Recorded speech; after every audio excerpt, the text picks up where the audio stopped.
صدری ویسر لی امری واحلل عقدۃ من لسانی یفقہوا قولی رب زدنی علما اللہم فقہنا فی الدین اللہم انی اسألک علما نافعا ورزقا طیبا وعملا متقبلا سبحان اللہ وبحمدہ عدد خلقہ ورضا نفسہ وزینت عرشہ ومداد کلماتہ۔ پاک ہے اللہ اپنی خوبیوں سمیت، تمام تعریفیں اللہ ہی کے لیے ہیں۔ اللہ پاک ہے اپنی تعریف کے ساتھ، اپنی مخلوق کی گنتی کے برابر اور اپنے نفس کی رضا کے برابر اور اپنے عرش کے وزن کے برابر اور اپنے کلمات کی سیاہی کے برابر۔ الحمدللہ الذی ہدانا لہذا وما کننا لنہتدی لولا ان ہدانا، اللہ ہی کے لیے ہے جس نے ہم کو ہدایت کی راہ دکھائی، اگر وہ ہم کو ہدایت کی راہ نہ دکھاتا تو ہم کچھ کرنا پاتے۔ اللہم کما صلیت علی ابراہیم وعلی آل ابراہیم اللہم بارک علی محمد وعلی آل محمد کما بارکت علی ابراہیم انک حمید مجید۔ ہر قسم کی حمد اللہ ہی کے لیے ہے جو بہت علم والا اور حکمت والا ہے۔ ہم اللہ کی حمد بیان کرتے ہیں شکر گزاروں کی طرح، ہم اس سے بخشش طلب کرتے ہیں توبہ طلب کرنے والوں کی طرح، اور ہم اسی کے عظیم فضل کا سوال کرتے ہیں، بس وہ بہت سخی ہے، کرم نوازی کے ساتھ خوب احسان کرتا ہے اور بہت بڑا مہربان ہے۔ آج انشاءاللہ جو ہماری ٹاپک ہے وہ بھی بہت امپورٹنٹ ہے، میرے پاس بہت اس کے کوشچن آتے ہیں، پلیز اسکرین کو شیئر کیجئے۔ بہت سوالات آتے ہیں کہ حقوق العباد میں کیا کیا چیزیں ہمارے اوپر فرض ہیں، ہمیں کیا کرنا چاہیے، قطع تعلقی یا اس سے ریلیٹڈ ہسبینڈ وائف، بچوں کے معاملات، ماں باپ کے معاملات، اس میں لوگوں کو اویئرنیس نہیں ہے کہ حقوق العباد ایکچولی ہوتے کیا ہیں۔ تو میں سمجھتی ہوں کہ اس پوائنٹ پر اس ٹاپک کو ریز کرنا بہت ضروری ہے، تاکہ کیونکہ ہم ماشاءاللہ مائیں بھی ہیں بیٹ پاس، تو اللہ سبحانہ تعالیٰ نے حقوق العباد کو انہی رشتوں کے ساتھ بیس کیا ہوا ہے۔ ہمارا دین ہم کو ایک طرف اپنے خالق سے جوڑتا ہے، یعنی ہمیں اللہ سبحانہ تعالیٰ کے جو حقوق ہیں، نماز، روزہ، حج، زکوٰۃ، ہم وہ کرتے ہیں، لیکن دوسری طرف دین اسلام ہم کو بندوں کے ساتھ اچھا سلوک کے ساتھ زندگی گزارنے کا بھی حکم دیتا ہے۔ یہ بہت امپورٹنٹ ہے کیونکہ اسی کے اوپر بیس ہوگی جب آخرت میں ہم اللہ سبحانہ و تعالیٰ کے سامنے پیش ہوں گے۔ کوئی شخص اس وقت تک مومن یا دیندار نہیں ہو سکتا جب تک سے وہ اللہ کے حقوق کے ساتھ ساتھ بندوں کے حقوق کو ادا نہ کرے۔ اپنے حقوق تو اللہ سبحانہ تعالیٰ اس کے بارے میں یہ فرماتا ہے کہ میں جب چاہوں جس طرح چاہوں معاف کر دوں، لیکن جب بندوں کے حقوق کی باری آتی ہے تب جب تک سے وہ بندہ معاف نہیں کرے گا اللہ بھی معاف نہیں کرے گا۔ حقوق العباد کا جو معاملہ ہے وہ بہت اہم ہے، وہ اس طرح اہم ہے کہ اللہ سبحانہ و تعالیٰ جب روز محشر دو لوگوں کو سامنے کھڑا کریں گے اور ان کو یہ بیان فرمائیں گے کہ جس نے تمہارا حق مارا ہے اس کا حق تم لے سکتے ہو۔ اب وہ بندہ اس چیز میں بڑا کنفیوز ہوگا کہ میں کیسے اس کا حق لے سکتا ہوں، تو اللہ سبحانہ و تعالیٰ فرمائیں گے کہ اس کی جو نیکیاں ہیں نا، وہ جو تمہاری نیکیاں ہیں وہ اس کے بدلے ڈال دی جائیں گی جس کا حق تم نے مارا ہے، اور تب بھی اگر اس کا حق پورا نہیں ہوا، یہ صحیح مسلم کی حدیث ہے، تو اس کی برائیاں آپ کے حق میں ڈال دی جائیں گی۔ تو سوچئے کتنا سنگین معاملہ ہے، اور ہم اس کو بہت ایزی لے لیتے ہیں۔ جو پوائنٹس میں نے آپ کے سامنے ابھی رکھنے ہیں وہ صحیح مسلم کے ہیں، حدیث نمبر بھی شیئر کی گئی ہے آپ کے ساتھ، آپ اس کو دیکھیے، پرکھیے، جانیے اور اپنی زندگی کا محاسبہ کیجیے، نہ صرف اپنی زندگی کا بلکہ جو آپ کے ریلیٹیوز ہیں، آپ کے بچے ہیں، آپ کے ہسبینڈ وائف، آپ لوگ جو جس رشتے میں بھی ہیں کر رہے ہیں، اس پر عمل کر رہے ہیں نہیں۔ میں جو پوائنٹس آپ کے سامنے حدیث نے بیان کیے ہوئے ہیں، آدھا دین تو اسی میں ہی ہے، کیونکہ دو طریقے سے زندگی اللہ سبحانہ تعالیٰ نے گزارنے کا حکم دیا ہے نا، ایک اپنا حق جو اللہ کا ہے اور ایک بندوں کا، بس یہ ہے زندگی۔ اگر اس کے ساتھ معاملہ درست کر لیا تو نام اعمال ہمارے کے ساتھ میں ہوگا سیدھے ہاتھ میں۔ جیسے ہم دنیا کی جو باغ دوڑ میں یا دنیا کی کامیابی کے لیے ہم کوشش کرتے ہیں صبح شام، اور جب رزلٹ اناؤنس ہوتا ہے اور اس رزلٹ میں ہماری کامیابی ہمیں ایسی ہماری زندگی کا وہ لمحہ ہوتا ہے کہ دل نہیں چاہتا کہ وہ لمحہ ہماری زندگی سے جائے۔ سوچیں جب اللہ سبحانہ و تعالیٰ کے سامنے کھڑے ہوں گے اور ایک بندہ یہ شکایت ہے کہ اللہ کے سامنے آئے گا کہ اس نے میرا حق انجانے میں مارا ہے، اور اس میں ابھی جتنی ہم نیکیاں یہاں پہ کر رہے ہیں وہ پہاڑ کے برابر ہمیں ملیں گی، لیکن وہ پہاڑ کے برابر والی نیکیاں اللہ سبحانہ و تعالیٰ اس شخص کو دے دے گا جس کو آپ نے سلام نہیں کیا ہوگا، اگر اس نے آپ کو دعوت میں بلایا تو آپ نے منع کر دیا، اس کو اچھی آپ نے مشورہ نہ دیا ہو، چھینک آئے تو آپ نے اس کو جواب نہ دیا ہو. یہ کتنی سوچیں، یہ ہمیں ابھی لگتا ہے کہ بڑی معمولی سی چیز ہے، لیکن کیا یہ ہم حق ادا کر رہے ہیں؟ اس کے عوض آپ کی نیکیاں اس شخص کو دے دی جائیں گی جس سے ساری عمر آپ نے عداوت رکھی ہوگی، یا دل برا رکھا ہوگا، یا اس سے قطع تعلقی کر لی ہوگی. سوچئے، کیا نیکیاں کمانا آسان ہے؟ میرا نہیں خیال. جنت کو اللہ سبحانہ تعالیٰ نے اتنا آسان نہیں رکھا ہے. یہ صحیح مسلم اور صحیح بخاری کی حدیث ہے کہ جب اللہ سبحانہ تعالیٰ نے جنت اور دوزخ کو قائم کیا، بنایا، تو حضرت جبریل امی کو لے کے گئے جنت کی طرف اور وہ نظارہ کروایا. حضرت جبریل امی نے فرمایا کہ یہ کس کے لیے بنائی گئی ہے؟ تو اللہ سبحانہ تعالیٰ نے فرمایا میں نے اپنے بندوں کے لیے بنائی ہے، اپنے مومن بندوں کے لیے بنائی ہے. تو حضرت جبریل امی بڑے خوش ہوئے اور انہوں نے کہا کہ اللہ سبحانہ تعالیٰ تیرا تو ایک ایک بندہ جو مومن ہوگا وہ اس میں آئے گا. اللہ سبحانہ تعالیٰ نے فرمایا آؤ میں تمہیں اس کا راستہ دکھاتا ہوں. یہ حدیث قدسی ہے، آؤ میں تمہیں اس کا راستہ دکھاتا ہوں. جب وہ راستہ حضرت جبریل امی نے دیکھا تو وہ اداس ہو گئے، کیونکہ اس راستے میں بہت ہڈلز تھی، بہت پریشانیاں تھی، آزمائش تھی، شیطان راستے میں بیٹھا ہوا تھا. تو اللہ سبحانہ و تعالیٰ نے حضرت جبریل امی سے پوچھا کہ اب بتاؤ. جب انہوں نے بیان کیا، انہوں نے کہا اللہ سبحانہ تعالیٰ تیرا بندہ یہاں پر آنے میں بہت مشکل کرے گا، نہیں آ پائے گا، نہیں آ پائے گا. اللہ اکبر. پھر کہا کہ آؤ میں تمہیں جہنم دکھاتا ہوں. جہنم دکھائی تو حضرت جبریل امی بھی ڈر گئے کہ جہنم کا خوف، جہنم کا اندھیرا، جہنم کی جو زندگی ہے. اللہ اکبر، اللہ اکبر. حضرت جبریل امی نے کہا کہ اللہ سبحانہ تعالیٰ تیرا کوئی بندہ بھی اس میں آنے کے تیار نہیں ہوگا. پھر اللہ سبحانہ تعالیٰ نے وہ راستہ دکھایا کہ حضرت جبریل امی کو کہ یہ وہ راستہ ہے جس سے گزر کر یہ جہنم میں جائے گا. اور وہ راستہ دیکھ کے اللہ اکبر، حضرت جبریل امی پریشان ہو گئے. وہ راستہ آسائشوں کا تھا، وہ راستہ جو ہے وہ دنیا میں جو کچھ ہم کر رہے ہیں اس راستے میں اللہ سبحانہ و تعالیٰ نے وہ ساری چیزیں خوبصورت کر کے دکھا دی. جھوٹ، سچ، رشوت، سود، بہت آسان سے ایک دوسرے کو قطع تعلقی کر دینا، چھوڑ دینا، کسی سے عداوت پال لینا، وہ ساری چیزیں اس راستے میں تھی جو انسان کو دنیا میں اٹریکٹ کرتی ہیں، گناہ کی طرف راغب کرتی ہیں. حضرت جبریل امی بہت اداس ہوئے کہ تیرا بندہ اس راستے سے بچ نہیں پائے گا جس کی منزل جہنم ہے. اللہ اکبر.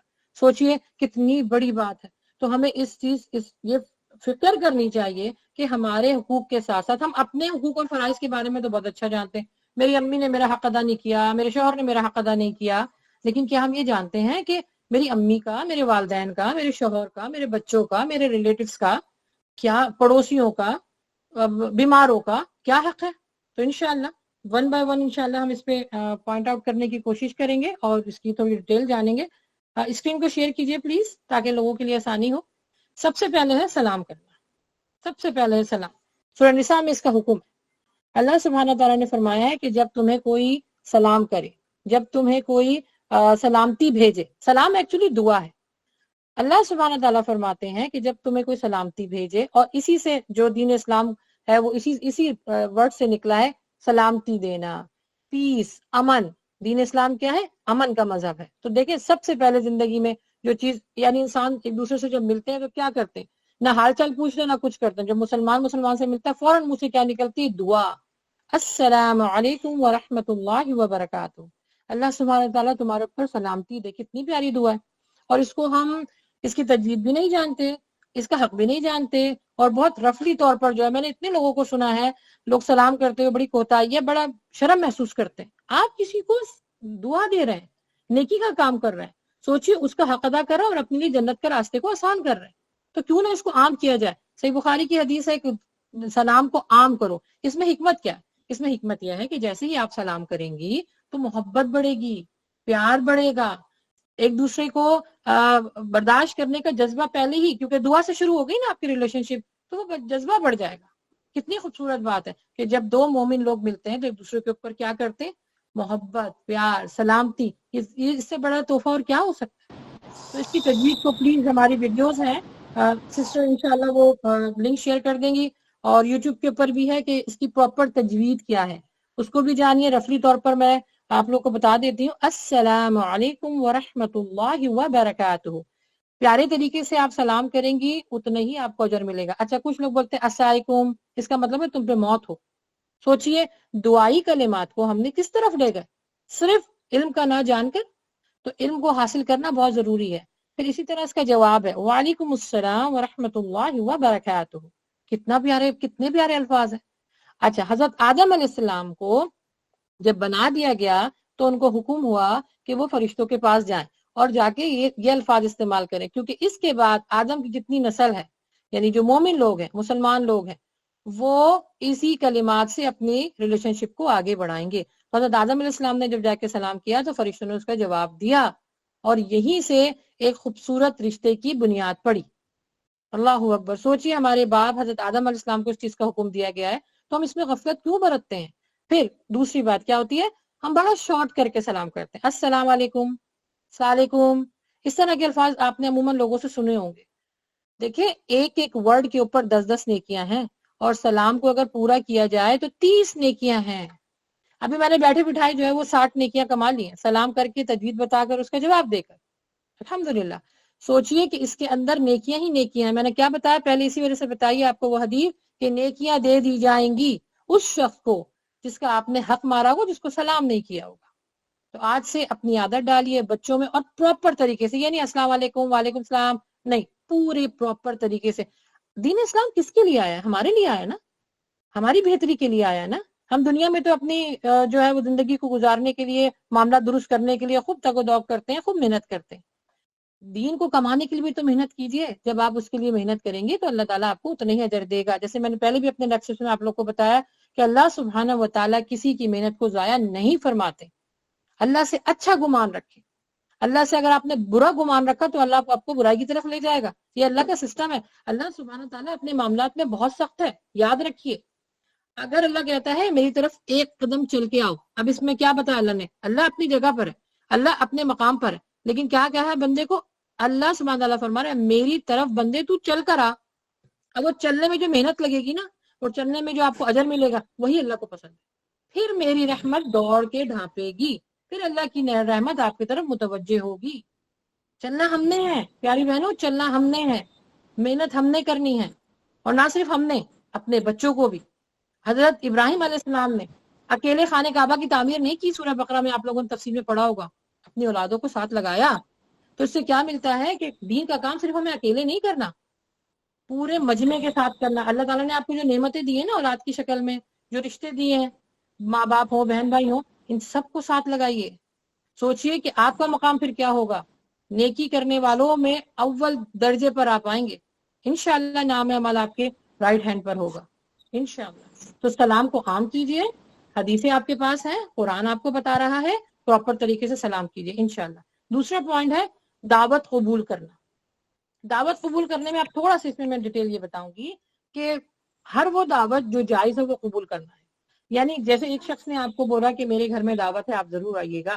آپ نے وہاں پہ کہنا ہے ہاں ضرور میں آؤں گا، لیکن اس کے بعد جو بھی آپ کی علت ہو، جو بھی آپ کی شاید آپ نہ جا سکیں، کچھ مصروفیات کی وجہ سے، کچھ ایسے معاملات ہیں جو نہیں جا سکیں آپ، تو ان کو آپ بڑے پیارے طریقے سے، احسن طریقے سے منع کر دیں. لیکن قبول کا مطلب ہے کہ ان کی اس بات پر ہاں کرنا کہ ہاں میں نے تمہاری دعوت قبول کی اور آپ کا بنتا ہے تو جائیے.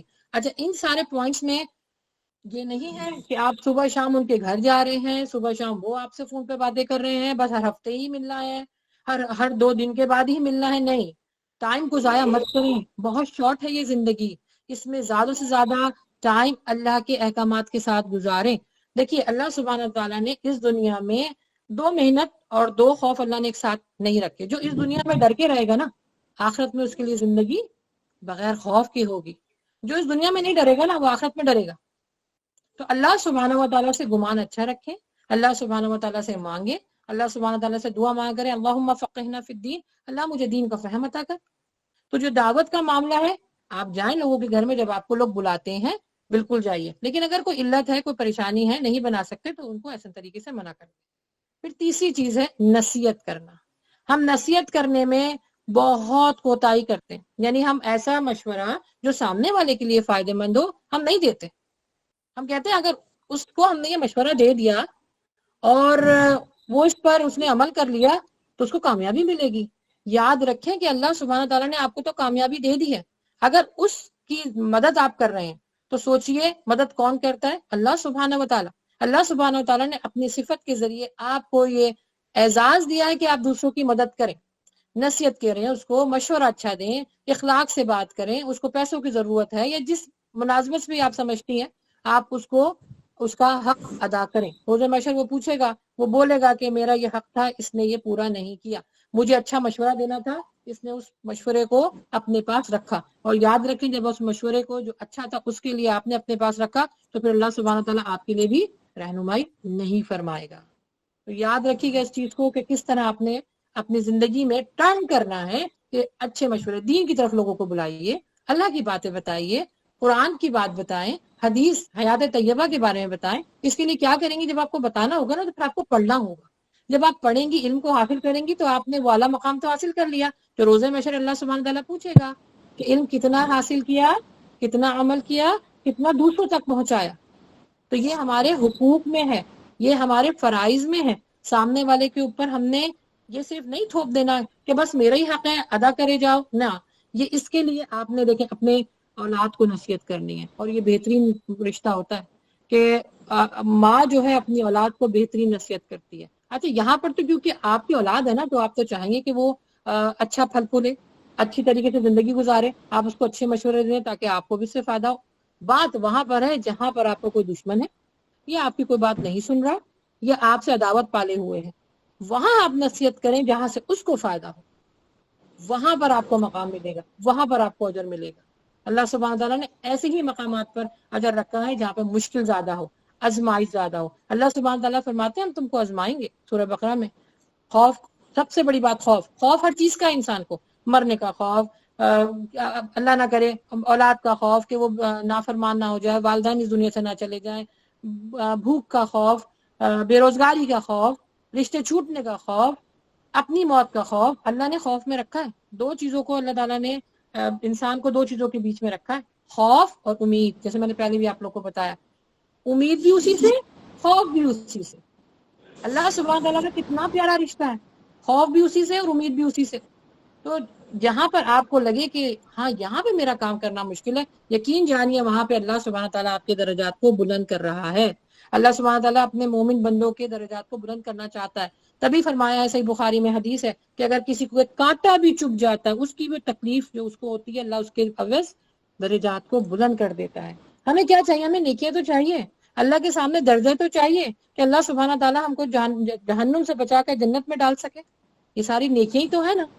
پھر اس کے بعد انشاءاللہ چوتھا جو ہے وہ چھینک آنے پر الحمدللہ کہنا، یہ حق ہے۔ سوچے نا ہمارے یہ کتنا پیارا مذہب ہے، سوچیے اگر بیٹھ کر اس چیز کو کہ ان چھوٹی چھوٹی باتیں جن کو ہم اگنور کر دیتے ہیں، ہمارے بچے ہوں، ہم ہوں، چاہے اور لوگ ہوں، چھینک سامنے آتی ہے۔ میں آپ کو یہاں امریکہ کا ایک سسٹم بتاؤں کہ یہاں پر جب چھینک ماری جاتی ہے نا تو وہ بلیس یو ضرور کہتے ہیں، ضرور کہتے ہیں، چاہے وہ آپ کو جانے چاہے نہ جانے، چاہے وہ کوئی غیر ہو، سڑک پہ چلتے ہوئے ہو، کوئی چھینک دینا، اگر دور سے بھی کسی کو چھینک کی آواز آتی ہے نا تو وہ کیا کرتے ہیں؟ وہ کہتے ہیں بلیس یو۔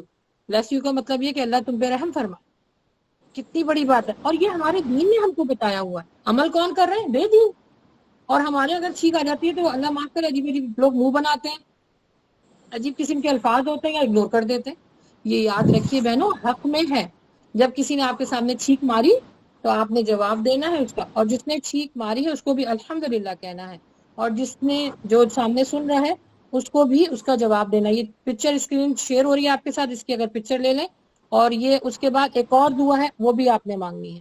یعنی دیکھیں نا اللہ سبحانہ تعالیٰ نے کتنا پیارا طریقہ ہمیں بتایا ہے، ہر لمحے، ہر اسٹیپ، ہر زندگی کے ایک ایک معاملے کے اوپر دعا ہی دعا ہے، چھینک مارنے کی دعا۔ اور چھینک مارنے کی دعا کیوں بتائی گئی ہے، اس کے پیچھے حکمت کیا ہے؟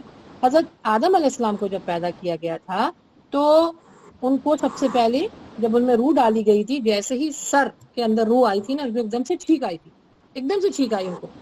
تو اللہ سبحانہ تعالیٰ نے ان کو پھر اس چیز کا علم دیا کہ کہو الحمدللہ، فوراً اللہ سبحانہ تعالیٰ نے ان کے ساتھ کلام کیا۔ تو اس میں کیوں کہا جاتا ہے الحمدللہ، اللہ تیرا ہزار بار شکر؟ کیونکہ جو سائنسی پوائنٹ آف ویو سے جو اس میں جس نے حکمت کی اور اس کے اوپر تجربہ کیا وہ یہ ہے کہ کچھ سیکنڈ کے لیے، بہت کم سیکنڈ کو بھی آپ اور کم کر لیجئے، آپ کے جسم سے روح نکل جاتی ہے۔ دیکھیں نا جب آپ کو چھینک آتی ہے آپ کے جسم کا جتنا بھی سسٹم ہوتا ہے وہ شٹ ڈاؤن ہو جاتا ہے، لیکن الحمدللہ کیوں کرتے ہیں کہ اللہ سبحانہ تعالیٰ نے ہمیں خیر و عافیت کے ساتھ وہ روح واپس لوٹا دی. یہ کوئی چھوٹی بات ہے. سامنے والا سیکھتا ہے، ہم کہتے ہیں مطلب اگنور کر دیتے ہیں. اس کے لیے بھی دعا کریں کہ اللہ سبحانہ تعالیٰ نے تم کو واپس تمہاری روح تمہارے جسم میں لوٹا دی. یہ کوئی چھوٹی چیز نہیں ہے، یہ بہت بڑی بڑی نیکیاں ہیں. ہم نے نہ جان کر عمل نہ کر اس کو چھوٹا کر دیا ہے. تو اس کا بھی اہتمام کیجئے، بچوں کے ساتھ، بڑوں کے ساتھ، جتنے لوگ ہیں آپ لوگ کے آس پاس، ان سب کے ساتھ. جیسے ہی چھینکا اس میں شرمندگی محسوس مت کریں. باجی سوچے آپ کا اللہ آواز کٹ کٹ ہو کے آ رہا ہے. ایک منٹ رکیے پھر.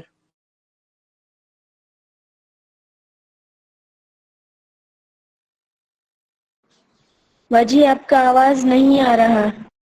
جی اب آ رہی ہے؟ جی اب آ رہی ہے؟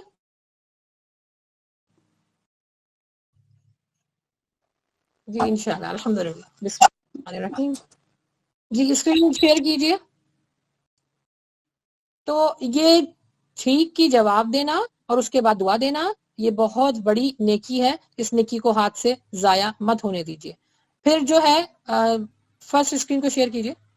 پھر اس کے بعد اللہ سبحانہ و تعالیٰ نے جو پانچواں، جو میں نے لاسٹ ویک بھی آپ لوگ کے ساتھ ڈسکس کیا تھا کہ بیمار ہو جانے پر اس کی عیادت کرنا. بیمار جب شخص ہو جاتا ہے نا، جیسے آپ کو بتایا کہ اگر آپ کے کانٹا بھی چکتا ہے تو اللہ سبحانہ تعالیٰ اس کے درجات کو بلند کر دیتا ہے. تو بیمار جب شخص ہوتا ہے تو سوچیے اس کے درجات کتنے بلند ہو رہے ہیں، کیونکہ بیماری نا اللہ کی طرف سے آتی ہے. کوئی کہہ دے میرے اوپر یوں ہو گیا، مجھے آسیب ہو گیا، مجھے کسی نے بیمار ڈال دیا، نہیں، وہ سبب ہو سکتا ہے لیکن بیماری اللہ ہی کی طرف سے آتی ہے. اور بیماری ان لوگوں کے اوپر آتی ہے، اللہ سبحانہ تعالیٰ جب فرماتے ہیں کہ جب بندے کے گناہ زیادہ بڑھنے لگ جاتے ہیں تو میں اس کو ایک آزمائش میں مبتلا کر دیتا ہوں. سوچیے یہ آزمائش کو ہم برا بھلا کہتے ہیں، نہیں کہنا چاہیے. یہ ہمارے درجات کو بلند کرنے کا ایک بہت بڑا اللہ تعالیٰ نے ذریعہ بنایا. ہمارے گناہوں کو کاٹتی ہے یہ آزمائش، یہ پریشانی، یہ مشکل. ہاں اس میں کیسے پتہ چلے گا کہ آپ کے اوپر آزمائش ہے؟ جب آپ اللہ کی طرف لو لگا لیں گے، جب آپ الحمدللہ پڑھیں گے، اللہم لک الحمد ولک الشکر. حضرت ایوب علیہ السلام کے اوپر کتنے عرصہ بیماری رہی ہے، کتنے عرصہ رہی ہے، وہ اللہ کا صرف شکر ہی ادا کرتے تھے، وہ شکر گزار بندوں میں سے تھے. تو کیا ہم نہیں ہو سکتے؟ پھر سب سے بڑی بات کہ عیادت کرنا. جو لوگ خود چل کے جاتے ہیں وہاں پر جا کر ان لوگوں کی عیادت کرتے ہیں، ان کا حال چال پوچھتے ہیں، ان کے لیے دعا کرتے ہیں، ان کے لیے فلاورز لے کے جاتے ہیں، ان کے لیے گفٹ لے کے جاتے ہیں. بیمار لوگوں کے لیے لے کے جانا چاہیے، اس کا اہتمام کریں. وہ جتنا آپ کو دیکھ کے خوش ہوگا اتنا آپ کے لیے اچھا ہے، آپ کی نیکیوں میں اضافہ ہوگا. یہاں اس وقت بات صرف درجات کی ہو رہی ہے، نیکیوں کی ہو رہی ہے، کیونکہ ہم لوگ یہ چھوٹی چھوٹی نیکیاں اس کو سمجھ کے چھوڑ دیتے ہیں. کوئی بیمار ہوا اس کے لیے ہم یہ بھی دعا نہیں کرتے کہ اللہ تعالیٰ اس کو صحت یابی عطا فرمائے. پھر جو آپ کے پاس وسائل ہیں، فرض کریں کہ آپ فون کے ذریعے اگر ان کی حال چال پوچھ سکتے ہیں تو بالکل پوچھیں. آپ اگر چل کے جا سکتے ہیں، گاڑی میں جا سکتے ہیں، جو بھی طریقہ اختیار کریں گے ان سب میں اللہ تعالیٰ نے فرمایا ایک ایک قدم کے اوپر ہزاروں نیکیاں ہیں، ہزاروں نیکیاں. اتنا اللہ سبحانہ تعالیٰ نے بیمار لوگوں کی عیادت کرنے کے لیے اجر رکھا ہے، ہزاروں نیکیاں ہیں. پھر آپ جب اس کے کہ اس کی بیماری اور بڑھے. یہ بھی ہماری جو تعلیم القرآن اور تعلیم الحدیث کا کورس ہوا تھا، اس میں الحمدللہ اتنی بہترین طریقے سے استاذہ نے بتایا تھا کہ وہاں پر جا کے تکلیف کا باعث نہ بنے. وہاں پر جا کے ان کی چہرے کے اوپر اسمائل آئے، آپ کو دیکھ کے خوش ہوں، وہ چاہیں کہ آپ ان کے پاس بیٹھیں. کیونکہ ہمارا یہ ہوتا ہے ہم جا کے پوچھتے ہیں بیماری کیسے لگی، تکلیف تو نہیں ہو رہی، کب ختم ہوگی، ڈاکٹر نے کیا جواب دیا. مت اس فضول باتوں میں اپنا ٹائم اور اپنا اجر ضائع کریں، اس سے پیاری پیاری باتیں کریں. اللہ سبحانہ و تعالیٰ تمہارے درجات کو بلند کر رہا ہے. آپ بیمار ہو، آپ دعا کرو، بلکہ آئے ہیں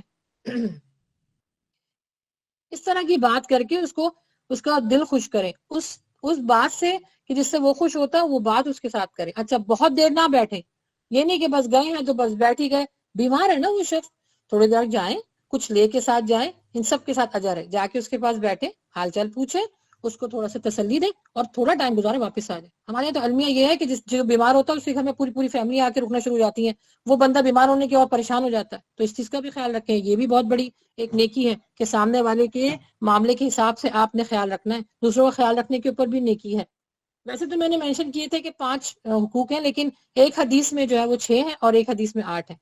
تو جو یہ ہے کہ فوت، یہ سب سے بڑا ہے، کیونکہ ہم لوگ یہ چھوڑ دیتے ہیں یہ جان کے کہ نہیں بھائی اب جن کا انتقال ہو گیا ہے چلو ان کے لیے گھر بیٹھ کے دعا کریں. جو بھی آپ کے حالات واقعات ہیں جیسے ہسبینڈ ہیں آپ کے یا آپ کے کوئی بھی ریلیٹیو ان کا انتقال ہوا ہے تو جو جینٹس لوگ ہیں ان کو نماز جنازہ میں جانا چاہیے، اور اگر اہتمام ہے عورتوں کا تو عورتوں کو بھی جا کے نماز جنازہ پڑھنی چاہیے، یہ حق ہے۔ یہ روز محشر اللہ سبحانہ تعالیٰ سے آپ کو اپنی موت یاد آتی ہے، اپنا معاملات یاد آئے گا، اور ہو سکتا ہے وہاں سے لوٹنے کے بعد آپ کے دل کی کیفیت بدل جائے، آپ دنیا کو چھوڑ کے دین کی طرف آ جائیں۔ تو یہ ضروری ہے، جو جاتے ہیں قبر تک جاتے ہیں وہاں پر جا کر ان کی تدفین کریں، اس کا بہت احد کے پہاڑ کے برابر اجر ہے۔ جو میت کو غسل دیتے ہیں انشاءاللہ ان قریب ایک ہمارا بھی جو ہے وہ کورس اسٹارٹ کرنے والی ہوں میں، جس میں تدفین کے اور جو قبر کے اللہ کے سامنے کھڑے ہونے کے سوالات ان سب کی تیاری انشاءاللہ کروائیں گے۔ اس کا ٹاپک انشاءاللہ قبر کی تیاری ہوگا، لیکن اس میں میت کے غسل ہر چیز کے بارے میں انشاءاللہ بتائی جائے گی۔ تو گروپ میں جو بھی آپ لوگ کے پاس لنکس آتا ہے اگر آپ جوائن کرنا چاہتی ہیں تو موسٹ ویلکم۔ تو ضرور زیادہ سے زیادہ جو ہے اس میں پارٹیسپیٹ کیجیے، پھر اس کے لیے دعائیں مغفرت کیجیے۔ اچھا، ہمارے عرف عام میں مشہور ہے کہ جب کوئی مر جاتا ہے، چلا جاتا ہے اس دنیا سے، کوئی بھی ہو، تو اس کے لیے ہم قرآن پڑھنے بیٹھ جاتے ہیں فوراً۔ تو قرآن پڑھنے کے لیے کہا جاتا ہے کہ جو شخص قرآن پڑھے گا، میں نے پچھلے لیکچر میں بھی آپ لوگ کو بتایا تھا، اس کے لیے 10 نیکیاں ہیں۔ اب یہاں حدیث میں کہاں لکھا ہوا ہے پیاری سسٹر کہ جو اس دنیا سے چلا گیا اس کے لیے آپ قرآن پڑھے تو اس کو درجات کو بلند کرے گا؟ کہیں نہیں ہے۔ حدیث میں الفاظ ہے، صحیح بخاری کی حدیث ہے کہ مرنے والا اپنے ساتھ صرف 3 چیزیں لے کے جاتا ہے۔ نیک عمل، عمل مطلب نماز، روزہ، حج، زکوٰۃ، یہ جو میں نے آپ کو حقوق بتائے، یہ اللہ کے معاملات، یہ اپنے ساتھ لے کے جاتا ہے۔ کوئی علم جو سیکھا اور سکھایا ہو، جائز علم مطلب قرآن کو سیکھا، پڑھا، سمجھا، دوسروں تک پہنچایا، حدیث پر عمل کیا، پڑھا، دوسروں تک پہنچایا، اور جتنے دینی معاملات ہیں وہ دوسروں تک پہنچائے۔ اور پھر آخر میں ہے نیک اور صالح اولاد۔ یہ 3 چیزیں ہیں زندگی گزارنے کے لیے۔ ابھی میں ایک اور گھڑی گھڑی میں آپ لوگوں کو بتاتی ہوں کہ ہمارا ایک اور گروپ ہم اسٹارٹ کرنے والے ہیں کہ لوگ ڈپریشن کے بہت زیادہ ڈپریشن کے شکار ہوئے ہیں۔ ایک ان کو لفظ مل گیا انزائٹی، ڈپریشن، ہم کیا کریں، ہم سے زندگی نہیں گزر رہی۔ کوئی بھی زندگی کے اندر مس ہیپ ہو جاتا ہے تو فوراً جو ہے وہ اللہ سے بدگمانی پال لیتے ہیں، بس دنیا ختم ہو گئی۔ ڈپریشن کا علاج قرآن سے، اس نام سے جو ہے وہ گروپ شروع ہوگا، اور انشاءاللہ تھیراپی کی جائے گی آپ کو قرآن سے۔ ہم یہ سمجھتے ہیں کہ بس ہماری زندگی جو ہے وہ بس اچھی گزرے، کچھ اونچ نیچ نہ آئے۔ اونچ نیچ نہیں آئے گی تو ہم اللہ کو کیسے پہچانیں گے؟ تو زندگی گزارنے کے لیے میں نے آپ کو بھی 3 چیزیں بتائی ہیں کہ نیک عمل، علم اور نیک اور صالح اولاد۔ جب آپ ابھی اپنی اولاد کو دین کے بارے میں بتائیں گی، دین کے بارے میں سمجھائیں گی، تو جب آپ اس دنیا سے، سب کو جانا ہے، جب ہم اس دنیا سے چلے جائیں گے تو ہمارے ساتھ جو بھی معاملہ اللہ سبحانہ تعالیٰ کرے گا وہ ہمارے اعمال، علم اور نیک اولاد کے معاملے میں کرے گا۔ صحیح بخاری کی حدیث ہے، اللہ کے نبی صلی اللہ علیہ وسلم نے فرمایا کہ ایک شخص کو اس کی عذاب سے تھوڑی تخصیص دی گئی، یعنی اس کے عذاب میں تھوڑی کمی کی گئی۔ تو اس شخص نے حیرانگی سے پوچھا کہ یہ کیا آج میرے ساتھ معاملہ ہوا؟ تو اس کو بتایا گیا کہ تیرے بیٹے نے آج استغفار کیا ہے۔ تو پلیز پیاری سسٹر، تدفین کرنے کا، میت غسل کا، ابھی میں ایک آپ کے ساتھ اگر واقعہ شیئر کروں، تھوڑا ٹائم ہے، تھوڑا میں آپ کے ساتھ شیئر کر دیتی ہوں۔ ان سب کے صحیح طریقے سیکھیں۔ ہم بلا لیتے ہیں ایک ایسے بندے کو جو قرآن جو ہے وہ طوطے کی طرح پڑھ رہا ہوتا ہے، یا پھر ایسے بچوں کو مدرسے سے بلا لیتے ہیں اور وہ جلدی قرآن پڑھتے ہیں اور کہتے ہیں آج ہماری امی کا جب جو ہے وہ 40واں ہوا، یا نعوذ باللہ جو ہے وہ اس طرح کی جو بدعات رکھی ہیں اس میں 40 قرآن ختم ہوئے، 30 قرآن ختم ہوئے۔ اللہ اکبر! یہ مطلب یہ طریقہ ہے؟ اللہ کے نبی صلی اللہ علیہ وسلم کی جانے کے بعد تو اس طرح قرآن کی بے حرمتی تو نہیں کی گئی کہ وہ 30 قرآن دے دیے گئے، 40 قرآن دے دیے گئے، میں اتنا پڑھ دیتی ہوں تو میں، یہ کہاں ہے دین میں؟ کہاں لکھا ہے پیاری بہنوں؟ نہیں لکھا۔ جو صحیح بخاری کی حدیث ہے اس کا مطالعہ کیجیے، انشاءاللہ بہت چیزیں کلیئر ہو جائیں گی۔ میں آپ کے ساتھ ایک واقعہ شیئر کروں، میرے پاس، میں نام نہیں لوں گی، بچی ہے گروپ میں، کوشچن آنسر کا جو ہمارا گروپ ہے جس میں دینی آپ لوگ کو تربیت کی جاتی ہے، اس میں وہ بچی کا میسج آیا کہ ابھی میری جو ہے وہ مما کا انتقال ہو گیا اور میں اس وقت حیض سے تھی، پیریڈز آئے ہوئے تھے، تو مجھے اپنی مما کو غسل دینا تھا، مجھے ان کے ماتھے پہ بوسہ دینا تھا، لیکن جتنی وہاں پہ خواتین تھیں انہوں نے مجھے نہیں کرنے دیا۔ انہوں نے کہا تم حیض سے ہو، ناپاک ہو، اس وجہ سے تم اپنی ماں کے قریب نہیں جا سکتے۔ اللہ اکبر! کہاں سے لائے ہیں یہ باتیں؟ کہاں ہے اس کی دلیل؟ کہاں لکھا ہوا ہے کہ جو میت کے پاس جو ہے وہ ناپاک عورت نہیں جا سکتی؟ کہاں لکھا ہوا ہے؟ اللہ کے نبی صلی اللہ علیہ وسلم قرآن پڑھا کرتے تھے، اور حضرت عائشہ اس وقت حیض سے تھی اور وہ آ کے ان کے گھٹنے مبارک پہ لیٹ جایا کرتے تھے اور وہ قرآن پڑھتے تھے، وہ حیضہ تھی۔ کتنی میں آپ کو حدیثیں بتا دوں، سورہ بقرہ میں ہے کہ جب عورت حیض سے ہوتی ہے تو وہ دو چیزیں نہیں کر سکتی ہے۔ سب سے پہلے یہ کہ وہ نماز نہیں پڑھ سکتی اور وہ روزہ نہیں رکھ سکتی، اور اس کے بعد طواف کعبہ نہیں کر سکتی جب وہ جائے تو، اور ہسبینڈ وائف کے تعلقات قائم نہیں کر سکتی۔ کہاں لکھا ہوا ہے کہ میت تو غسل نہیں دے سکتی؟ یا اس کی ماں، وہ روتے روتے چلی گئی کہ میں ان عورتوں نے جن کو علم نہیں تھا اور وہ دین کی ڈائی بنی ہوئی تھی، اور انہوں نے اس بچی کو اپنی ماں کو ٹچ نہیں کرنے دیا۔ جہالت کی انتہا دیکھیے۔ اللہ کی نبی صلی اللہ علیہ وسلم نے طواف کرنے سے، نماز پڑھنے سے، روزہ رکھنے سے بتایا ہے، کیونکہ علم نہیں ہے نا، تو پھر ہم سمجھتے ہیں کہ جو کچھ ہماری اماں، ابا، بہن، بھائی یا خالہ، پھپھی، چاچی جو کہہ رہی ہیں وہ صحیح ہوگا، کیونکہ ہم نے تو علم سیکھنا ہی نہیں ہے نہ سمجھنا ہے۔ ایک بات میں آپ کو اور ایک حدیث یہاں پہ میں شیئر کر دیتی ہوں، انشاءاللہ آپ کا جو ہے وہ عقیدہ اور پکا ہو جائے گا۔ اعتکاف میں جب تھے اللہ کے نبی صلی اللہ علیہ وسلم، جب بیٹھتے تھے تو حضرت عائشہ جو ہے وہ اپنے حجرے سے ان کا سر مبارک دھلایا کرتی تھی۔ یہ تو سب کو حدیث پتا ہوگی، بڑی مشہور حدیث ہے۔ زندہ لوگوں کو ہاتھ لگا سکتے ہیں جو اس دنیا سے چلے گئے ہیں، تو ان کو کیوں نہیں ہاتھ لگا سکتے؟ اللہ اکبر۔ یعنی اس طرح کے معاملات ہیں تو گناہ بڑھ رہے ہیں، ان کو ختم کرنے کے لیے ہمیں کیا کرنا ہے؟ علم کو حاصل کرنا ہے۔ ان لوگوں سے جڑیے نا جو آپ کو علم کی طرف لے کے جاتے ہیں، دین کی طرف لے کے جاتے ہیں، قرآن کی طرف لے کے جاتے ہیں۔ اور اگر وہ آپ سے کوئی ایسی بات کرتے ہیں تو ان سے لازمی دلیل مانگیے، ان سے حدیث نمبر مانگیے، قرآن کی آیت نمبر مانگیے کہ ٹھیک ہے ہم یقین کرنے کے لیے تیار ہیں، لیکن ہمیں بتائیے تاکہ ہمارے علم میں بھی اضافہ ہو۔ اسی لیے الحمدللہ الرحمن اکیڈمی جو ہماری ہے، اس کی جانب سے جو کچھ بھی آپ لوگ کے ساتھ شیئر ہوتا ہے، الحمدللہ ثم الحمدللہ قرآن و حدیث کی روشنی میں جو کچھ ہے وہ بتایا جاتا ہے۔ اسی لیے آپ دیکھیں نماز محمدیہ بھائی ہمارا کورس چل رہا ہے، اس میں جو بھی میں نے لیکچرز تیار کروائے ہیں اس میں ایک ایک حدیث نمبر آپ لوگ کو بتایا ہے کہ آپ لوگ خود بھی جا کے اس کو مطالعہ کیجئے نا۔ صرف آپ کو ایک شخص نے بتا دیا، اور یہ بھی اللہ تعالیٰ نے منع فرمایا کہ اندھی تقلید مت کرو، قرآن مجید میں سورہ بنی اسرائیل میں، کہ اندھی تقلید کرنے والوں کا جو جن کی تم تقلید کر رہے ہو روز محشر وہ تمہارے خلاف ہو جائیں گے۔ تو اندھی تقلید نہیں کرنی ہے، چاہے میں ہی آپ سے کیوں نہ کہہ رہی ہوں کہ آپ نے یہ کرنا ہے۔ اب جو کچھ میں نے آپ کو پوائنٹ بتائے، جائیے صحیح بخاری، صحیح مسلم، سیاستہ ڈاؤن لوڈ کیجئے، دا اسلام 36 اپلیکیشن ہے، بہترین ہے، اس کو ڈاؤن لوڈ کیجئے، فائنڈ آؤٹ کیجئے کہ سسٹر تانیہ آیا کہ صحیح بتا رہی ہیں یا غلط بتا رہی ہیں، ہے نا۔ آپ سب نے اس چیز پر آج سے پرومس کریں کہ اگر آپ کو جو بھی بات دین کی بتا رہا اس سے اس کی دلیل مانگیں۔ یہ گناہ نہیں ہے۔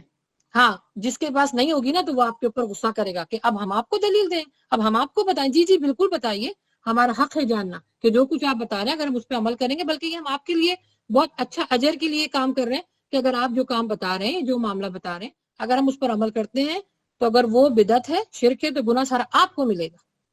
یہ بات ان کو کہیے۔ دیکھیں جب آپ قرآن پڑھنے لگ جاتی ہیں نا تو الحمدللہ آپ کے اندر کانفیڈنس آ جاتا ہے، پازیٹیو کانفیڈنس، اس کو استعمال کیجئے، کسی کے ساتھ بدتمیزی مت کیجئے۔ ہم اپنے الرحمن اکیڈمی میں جتنی بھی خواتین ہیں، بچیاں، ایون ایڈمن بھی، ان کو میں یہی ایک بات کہتی ہوں، احسن طریقے سے، محبت سے، پیار سے اپنی بات کو ڈیلیور کریں۔ ہمیں لٹ مار کے کوئی دین کو جو ہے وہ پیش کرنا۔ اللہ سبحانہ و تعالیٰ نے حضرت موسیٰ علیہ السلام کو منع کیا تھا کہ فرعون کے پاس جاتے وقت ذرا دی میں لہجے میں بات کرنا۔ اللہ سبحانہ تعالیٰ نے نبی صلی اللہ علیہ وسلم کو منع فرمایا تھا کہ اے نبی، قال رسول اللہ صلی اللہ علیہ وسلم، اے نبی کہہ دیجئے ہدایت دینا میرا کام ہے۔ آپ پریشان نہ ہوں، ودوحا کیوں اتری تھی؟ پریشان ہو گئے تھے، وہی نہیں آ رہی تھی۔ آپ پریشان نہ ہوں، ہدایت دینا میرا کام ہے۔ ہاں اخلاق کے ساتھ بولنا کہ آپ کی بات میں اللہ سبحانہ تعالیٰ پھر اثر ڈالتا ہے نا۔ جب اثر ڈالے گا تو سامنے والے دل کے اوپر اللہ سبحانہ تعالیٰ اس کے دل کو کھول دے گا، آپ کی بات اس کو سمجھ میں آنے لگے گی۔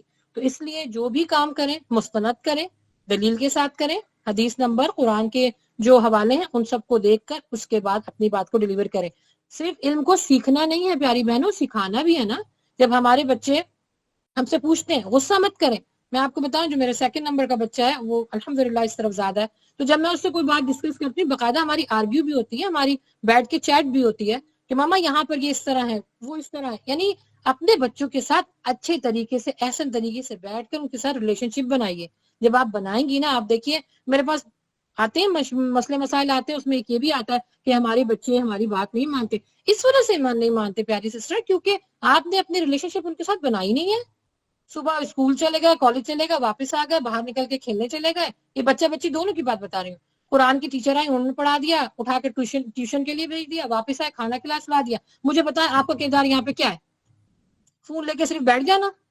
اپنا ٹائم لگائیں. جس رشتے میں آپ اپنا ٹائم لگائیں گے احسن طریقے سے اتنا ہی آپ کو اتنا ثواب ملے گا. تو بیک ٹو جو پوائنٹ نمبر 6 ہے کہ جب آپ نے ان کے لیے مغفرت کی دعا کی میت کی طرف سے، اگر کوئی رشتہ دار ہیں تو آپ حج اور عمرہ کر سکتے ہیں اور صدقہ دے سکتے ہیں. لیکن صدقہ جارے کے لیے اولاد کو ہی کام کرنا ہوگا. دیکھیں نا اس سے کتنا پیارا رشتہ بن گیا کہ ہم اس دنیا سے گئے، پیچھے ہمارا رشتہ ٹوٹا نہیں، ہماری اولاد ہمارے لیے یہ معاملات کر رہی ہے. اب وہ جب اولاد اس دنیا سے جائے گی کیونکہ اس نے بھی دین پر زندگی گزاری ہوگی تو اس کی اولاد کرے گی. سوچیے کتنا پیارا سیکوینس بن گیا. الحمدللہ. تو اس چین کو آج سے سٹارٹ کر دیجئے کہ اپنے بچوں کو دین سکھائیے، اور یہ شوہر کی ذمہ داری ہوتی ہے. انشاءاللہ میں نیکسٹ ٹاپک لے کر آؤں گی. میاں بیوی کے حقوق بہت ضرورت ہے، بہت ضرورت ہے انشاءاللہ اس پر، کیونکہ اس میں ہم ورکشاپ بھی کرواتے ہیں، تھیراپی بھی کرواتے ہیں. تو انشاءاللہ اس پہ ٹاپک پہ لے کر آؤں گی کہ آپ کے اور ہسبینڈ وائف کی ریلیشن شپ آپس میں درست ہوں گے تو پھر بچوں پہ توجہ دیں گے نا. تو نیک اور صالح اولاد بنانے کے لیے آپ دونوں نے مل کے محنت کرنی ہے. اکیلے بیوی کا فرض نہیں ہے، اکیلے شوہر کا فرض نہیں ہے. روزہ محشر اللہ سبحانہ تعالیٰ آپ دونوں سے پوچھے گا کہ تمہیں نعمت دی تھی، رحمت دی تھی، اس کے ساتھ کیا معاملہ کیا. تو ماشاءاللہ یہاں پہ سبھی صاحب اولاد ہیں. اس چیز سے فائدہ اٹھائیے کہ اپنے بچوں کو دین سکھائیے، عمل کیجئے، خود بھی کیجئے اور بچوں کو بھی کروائیے. اور آخر میں جو پوائنٹ ہے یہ آپ کو ترمذی میں مل جائے گا کہ ایک دوسرے کے لیے اس کی غیر موجودگی میں بھلائی کا بیان کرو. بہت ضروری ہے. ہم لوگ بڑی جلدی بدگمانی پال لیتے ہیں کہ اگر اس نے میرے سے اچھی بات نہیں کی ہے تو آیا کہ جو ہے وہ اس نے میرے سے دعوت پالی ہوئی ہے، پھر اس کی برائی خود بھی کریں گے اور 4 لوگوں کو اس میں ایڈ بھی کر لیں گے. اپنا جو پوائنٹ، اپنا جو بدگمانی والا جو معاملہ تھا وہ دوسروں تک ہم کنوے کر دیں گے. اس میں آپ لوگوں کے ساتھ لوگ جمع ہو جائیں گے کہ ہاں بھائی آپ صحیح کہہ رہی ہیں، واقعی میں نے اس کو دیکھا تھا، اس نے آپ سے صحیح بات نہیں کی ہے. ہو سکتا ہے اس کے ساتھ کوئی پرابلم. اچھا گمان رکھیں. اللہ سبحانہ تعالیٰ نے فرمایا میرے ساتھ بھی اچھا گمان رکھو، بندوں کے ساتھ بھی اچھا گمان رکھو، تبھی زندگی آسانی سے گزرے گی. دیکھیں آپ اگر اپنے ذہن میں نیگیٹو تھاٹس لے کر آتی ہیں، میں آپ کو میڈیکل پوائنٹ آف ویو سے بتاؤں کہ جب آپ اپنی زبان سے نیگیٹو باتیں نکالتے ہیں، اپنے ذہن سے سوچتے ہیں نیگیٹو، تو کچھ کیمیکل جو ہے نا وہ ریلیز ہونا شروع ہو جاتے ہیں. جیسے ہی وہ ریلیز ہوتے ہیں نا وہ شیطان کو بہت اٹریکٹ کرتے ہیں. یہ میں آپ کو میڈیکل پوائنٹ آف ویو سے اور دینی پوائنٹ آف ویو سے بتا رہی ہوں. وہ ریلیز ہوتے ہیں، شیطان کو فوراً اٹریکٹ کرتے ہیں. وہ فوراً متوجہ ہوتا ہے کہ اس شخص نے گمان اچھا نہیں رکھا، اس کا جو سسٹم ہے وہ جو ہے اپوزٹ چلنے لگا اپنے اللہ کے. اب میں اپنا کام دکھاؤں. پھر آپ سوچیں ایک بدگمانی پالتے ہیں، دوسری پالتے ہیں، پھر اس کو پرانی باتیں یاد کرتے ہیں، اس نے اس وقت میرے ساتھ یہ کیا، اس وقت یہ کیا، اب تو میں بھی اس کے ساتھ کروں گی. اس کے بعد کیا ہوتا ہے؟ ایک جنگ تیار ہو جاتی ہے. اپنے دل پر ہاتھ رکھ کے جواب دیجیے گا کہ ایسے نہیں ہوتا. کتنے معاملات ایسے ہوتے ہیں زندگی میں کہ بس ایک دفعہ آپ نے کوئی نیگیٹو بات منہ سے نکالی ہے، اس کے بعد آپ گھڑی گھڑی اس کو کرتے ہیں اور 4 لوگوں کو ایڈ بھی کر لیتے ہیں. میں اپنی امی کو بتاؤں گی آج میری نند نے کیا کیا، میں آج ان کو بتاؤں گی، آج اپنے میاں کو بتاؤں گی کہ آپ کی بہن نے کیا کیا، آپ کی ماں نے کیا کیا. یہ جیسے ہی آپ نے سوچا، یاد رکھیں شیطان اس کیمیکل کو اٹریکٹ کرتا ہے اور وہ فوراً آپ کے اوپر حملہ کرتا ہے. پھر آپ کی نمازیں گئیں، آپ کا اخلاق گیا، آپ کا ایمان گیا. اس کے بعد پورا دن اسی باتوں میں گزر جاتا ہے کہ میرے ساتھ یہ غلط ہوا ہے. ارے اگر آپ کے ساتھ غلط ہوا اللہ بھی تو دیکھ رہا ہے نا. اور اللہ کس کے ساتھ ہے؟ مظلوموں کے ساتھ ہے. اگر آپ مظلوم ہوں گے تو انشاءاللہ اللہ سبحانہ تعالیٰ آپ کے درجات کو بلند کرے گا اور آپ کے دل کو سکون دے گا اور سامنے والے سے بدلہ لے گا. اللہ پہ چھوڑ کے دیکھیں تو نہیں، ہمیں تو سارے معاملات خود اکٹھا کرنے اور خود ہی اس کو سالو کرنے. جب آپ سالو کریں گی تو یاد رکھیں ہم ایمان کے بہت کمزور لوگ ہیں. شیطان بہت جلدی اٹریکٹ کرتا ہے ہمیں. میں نے پہلی حدیث آپ کو کیا سنائی تھی کہ جنت کے راستے میں اللہ تعالیٰ نے کیا رکھا ہے اور دوزخ کے راستے میں کیا رکھا ہے؟ اٹریکشن. دوزخ کے راستوں کو اللہ تعالیٰ نے اٹریکشن سے بھر دیا ہے اور وہ یہی سارے معاملات ہیں جو ہم زندگی میں کر رہے ہیں. تو اپنی زندگیوں کا محاسبہ کیجئے، جانیے کہ ہمیں کس طریقے سے اپنی زندگی گزارنا ہے. ان لوگوں سے جڑ جائیے جو آپ کو اللہ کی طرف لے کے جاتے ہیں، دین کی طرف لے کے جاتے ہیں، دین سکھاتے ہیں پراپر طریقے سے. ان کے ساتھ جب جڑیں گے تو انشاءاللہ آپ کی زندگی میں آسانی ہوگی. میں یہ آپ سے بالکل نہیں کہہ رہی کہ آپ کے اوپر آزمائش نہیں آئے گی. میں کیسے کہہ سکتی ہوں؟ میرا رب یہ کہتا ہے کہ تمہیں میں آزماؤں گا، لیکن ہاں اس آزمائش میں سکون آئے گا، اس آزمائش میں کانفیڈنس آئے گا کہ میرا اللہ میرے ساتھ ہے، مجھے کسی کی ضرورت نہیں ہے، میرا اللہ میرے ساتھ ہے. اور اس کے بعد جب آپ نے پہلے اپنا معاملہ اللہ سے درست کیجئے. جب آپ اپنے معاملہ اللہ سے درست کریں گی تو دنیا کے جو آس پاس کے جو رشتے ہیں، جو لوگ ہیں، وہ آپ کے ساتھ خود بخود صحیح ہونا شروع ہو جائیں گے. کیوں؟ کیونکہ اللہ سبحانہ تعالیٰ فرماتا ہے جب مجھے کسی کی کوئی ادا پسند آتی ہے، کسی کا رویہ پسند آتا ہے، کسی کا عمل پسند آتا ہے، تو اس کا ذکر میں فرشتوں میں کرتا ہوں اور پھر فرشتوں کو حکم دیتا ہوں کہ جو اس کے آس پاس کے لوگ ہیں نا اس کے دل میں اس کی محبت ڈال دو. اور اللہ سبحانہ تعالیٰ نے ہم سے ہماری جب روحوں کو پیدا کیا تھا تو ہم سے وعدہ لیا تھا. تو جو محبتیں ہم لوگ کے اندر ہے نا وہ اس وقت وعدہ کی گئی والی روحوں کے ساتھ ہے. اب تو ہمیں اللہ تعالیٰ نے جسم بھی دے دیا نا، کیونکہ اللہ سبحانہ تعالیٰ اس جسم کے ذریعے بھی ہم سے پوچھے گا. وہ وعدہ اللہ تعالیٰ نے لیا ہوا ہے. تو جب ایک دوسرے سے محبت ہوتی ہے نا تو سوچیے کہ اللہ سبحانہ تعالیٰ نے اس کے دل میں محبت ڈالی. اللہ تعالیٰ نے محبت پیدا کی ہے، اللہ نے نفرت پیدا کی، اللہ نے محبت پیدا کی آزمانے کے لیے. سورہ ملک کی آیت کو یاد رکھا کریں، الذی خلق الموت والحیات لیبلوکم ایکم احسن عملا، کہ ہم نے انسان کو پیدا کیا، اس کو آزمائش میں ڈالیں گے، زندگی موت کی آزمائش میں، تاکہ ہم دیکھ سکیں کہ کس نے احسن عمل کیا ہے. تو احسن عمل کہاں ہے، کہاں لے کے آپ کو جائے گا؟ جنت میں لے کے جائے گا. تو پیاری سسٹر، جنت کو حاصل کرنا آسان نہیں ہے لیکن ناممکن بھی نہیں ہے، ناممکن نہیں ہے. اللہ کے راستے پہ چلیے، نبی صلی اللہ علیہ وسلم کے راستے پہ چلیے، انشاءاللہ آپ دیکھیے کہ اللہ سبحانہ تعالیٰ آپ کے لیے بہت آسانیاں فرمائیں گے انشاءاللہ. وآخر دعوانا الحمدللہ رب العالمین. جی اب کوئی کوشچن کرنا چاہے، کیونکہ آلموسٹ 15 منٹس ہیں ہمارے پاس الحمدللہ، تو کوئی کوشچن کرنا چاہے تو کوشچن بھی کر سکتے ہیں. میں کوشچن کرنا چاہتی ہوں آپ سے. جی جی بولیے. میم جب میں نماز پڑھتی ہوں ویسے تو میں اللہ خدا کے ساتھ ٹچ ہوں، کوئی بھی تعلیم یا کچھ بھی پڑھنے کے لیے کتاب وغیرہ، حتیٰ کہ قرآن پڑھ رہی ہوتی ہے نا، چند لمحے کے لیے میری آنکھیں جیسے ہی بند ہوتی ہیں نا تو پتہ نہیں خیالات کہاں سے کہاں چلے جاتے ہیں. تو یہ میں آپ سے پوچھنا چاہتی ہوں کہ ایسا میرے ساتھ کیوں ہوتا ہے؟ اچھا دیکھیے، ایک ہوتا ہے خیالات کا لانا اور ایک ہوتا ہے آ جانا. آ جانے کے اوپر پکڑ نہیں ہے سسٹر، لانے کے اوپر پکڑ ہے. اب جیسے آپ بیٹھی ہیں، میں نماز پڑھ رہی ہوں، میں جیسے ہی میں نے اللہ اکبر کا، وہ مجھے تو کھانا پکانا تھا، بچے آنے والے ہیں، یہ کیا ہے؟ آپ اپنے آپ سے باتیں کر رہی ہیں، یہ گناہ ہے. لیکن اگر آپ نے نیت باندھی ہے اور آپ کے ذہن میں کچھ ایسے خیالات آتے ہیں جس کا کنٹرول آپ کے اوپر نہیں ہے، جو بہت پرانے خیالات ہیں یا بہت ایسے خیالات ہیں، تو اس پہ بھی پکڑ نہیں ہے. اس کے لیے یہی ہے کہ آپ جو ہے وہ اگر نماز میں ہے تو اپنے لیفٹ سائڈ پہ تھوڑا سا تھک تھکا کر اعوذ باللہ من الشیطان الرجیم پڑھ لیں، شیطان بھاگ جاتا ہے. اور اچھا نماز کے بیچ میں اگر آپ کو اس طرح کے خیالات آ رہے ہیں تو دیکھیں وہ والے معاملات جانے، یعنی خیال ذہن میں لے کر آئیں جس کے ساتھ آپ ٹائم گزارتی ہیں. دیکھیں انسان مشین تو ہے نہیں نا کہ ایسے ہی کام کرتے کرتے جب نماز کا ٹائم آ جاتا ہے فوراً انسان کھڑا ہو جاتا ہے تو وہ اپنے آپ کو شٹ ڈاؤن کر لے. ایسا نہیں ہے، شٹ ڈاؤن نہیں کر سکتا. obviously جو ٹائم گزار رہا ہوتا ہے، جو زندگی یعنی جو دن بھر سے جو ٹائم گزار رہا ہوتا ہے، وہ سب کچھ اس کے ذہن میں آتا ہے. تو مشین نہیں ہے انسان. جو خیالات آتے ہیں ان پہ پکڑ نہیں ہے، جو آپ خود لائیں گے ان پہ پکڑ ہے. تو اس کے لیے بہتر طریقہ یہ ہے کہ آپ جو دن بھر جو ٹائم گزاریں وہ اللہ کے احکامات کے ساتھ گزاریں. تو جب بھی آپ کو جو خیال آئے گا نا پھر اسی کے ساتھ آئے گا. جیسے میں آپ کو بتاؤں، میری اکیڈمی چل رہی ہوتی ہے تو مجھے اس کی بہت فکر ہوتی ہے، اب یہ کرنا ہے، اب یہ کرنا ہے. تو میں جب نماز میں کھڑی ہوتی ہوں میں اس فکر کے ساتھ کھڑی ہوتی ہوں کہ اب مجھے یہ کرنا ہے، اب مجھے یہ لیکچر دینا ہے، اللہ اس میں حدیث. تو یہ والی جو چیز ہے نا سوچ، جیسے حضرت عمر تھے وہ جنگ بندی کیا کرتے تھے یا جنگ کے معاملات کو دیکھا کرتے تھے، تو وہ کہتے تھے میں نماز میں نہ کھڑے ہو کر میں اپنے جنگ کے جتنے بھی پروسیس ہوتے تھے نا ان سب کو سوچ رہا تھا. تو اس طرح کے جو اللہ کی طرف آپ کو لے کے جائے نا خیالات، وہ جائز ہے. لیکن خود سے جو دنیاوی اعتبار سے جو آپ سوچتے ہیں، اپنے آپ سے بند کرتے ہیں، ان کے اوپر جو ہے نا تھوڑا سا آپ کنٹرول کریں. ٹھیک ہے؟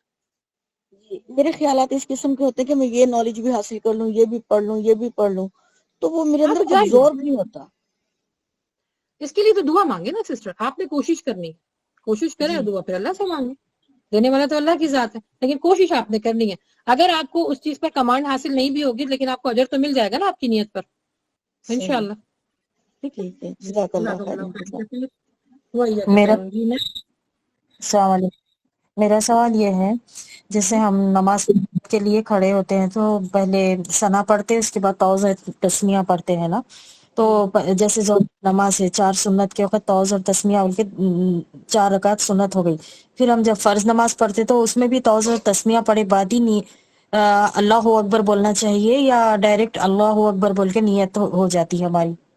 لیکن یعنی نماز کی جو شروعات، جو بھی رکعت کی آپ شروعات کریں گی نا اس میں یہی پیٹرن ہوگا جو شروعات کریں گے. ہر میں نہیں آپ کو تعاوذ تسمیہ پڑھنا، لیکن آپ نے جو شروع کرنا ہے یعنی ثنا کے بعد تو آپ نے تعاوذ جی تسمیہ سے شروع کریں. بعض دفعہ اس کو سلو، یعنی خواتین تو گھر میں ہی پڑھتی ہیں، مردوں کے لیے کہ اس کو تھوڑا بلند آواز میں پڑھتے ہیں یا پھر ڈاؤن کر کے پڑھتے ہیں. تو پہلی جب آپ رکعت شروع کریں گے تو اس میں آپ اسی سے سٹارٹ کریں گے، جو بھی چاہے وہ سنت شروع کریں چاہے آپ فرض شروع کریں.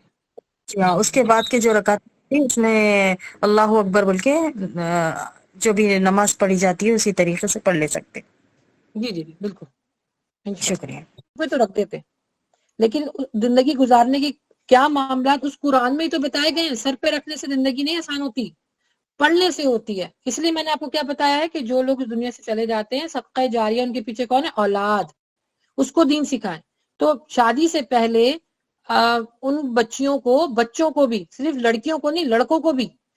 ہمارے ابھی سب سے بڑا جو پرابلم ہے انڈیا پاکستان میں کہ بچیاں ہمارے پاس میسج لے کر آتی ہیں، جیسے ابھی آپ لے کر آئی ہیں نا، اس طرح کا کوشچن لے کر آتی ہیں. ہم ان کو سمجھا دیتے ہیں، یہ بیچاریاں اسی طرح کرنے کی کوشش کرتی ہیں. لیکن پرابلم کہاں سے آتی ہے؟ ہسبینڈ تو اسی روش میں چلتا رہتا ہے، وہ تو دین نہیں سیکھتا، نہ وہ ساس دین سیکھتی ہے. یہ بچیاں بھی دوبارہ تھکار کے پھر بیٹھ جاتی ہیں. تو ضرورت ہے جو مائیں یہاں پر مجھے سن رہی ہیں، بچہ اور بچی دونوں کو تربیت دیں تاکہ آگے کی زندگی ان کی آسان ہو. لڑکا بھی پھنستا ہے اپنی ماں اور بیوی کے بیچ میں. تو جیسے آپ کا جو کوشچن ہے کہ وہ بچی کیا کرے، سب سے پہلے تو دین پڑھے، اور جہاں اس کے ساتھ ظلم ہو رہا ہے اس کے لیے آواز اٹھائے، احسن طریقے سے اس کو بتائے.